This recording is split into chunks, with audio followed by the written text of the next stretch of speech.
আর এই 500 ওয়াদার ভেতরে কোনো সন্দেহ আছে?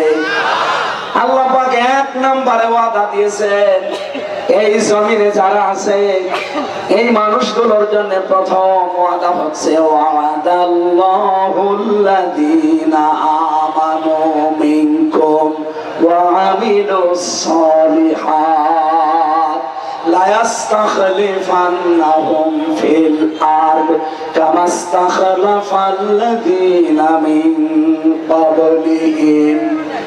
সূরা নূরের ভেতরে আছে রব্বুল আলামিন জানিয়েছেন, আমি তোমাদের সাথে ওয়াদা করলাম তোমাদের ভেতরে যারা ঈমান আনবে আর ঈমানের দাবি অনুযায়ী যারা ভালো ভালো কাজের আঞ্জাম দেবে, আমি আল্লাহর প্রথম ওয়াদা লা ইস্তাখলিফান্নাহুম ফিল আরদ, লামে তাকিদ নুনে সাকিলা।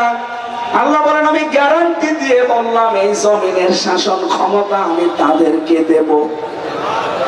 যেমন তাদের পূর্বে যারা ছিল তাদেরকে এই দুইটা শর্ত মানার কারণে দিয়েছিলাম। হযরত ওমরকে যেমন দিয়েছিলেন, আবু বকরকে দিয়েছিলেন, হযরত ওসমানকে দিয়েছিলেন, হযরত আলী রিদওয়ানুল্লাহি তাআলা আলাইহিম আজমাইন তাদেরকে দিয়েছিলেন। ওই আল্লাহ ঠিক ওই রকমই এখনো আছে।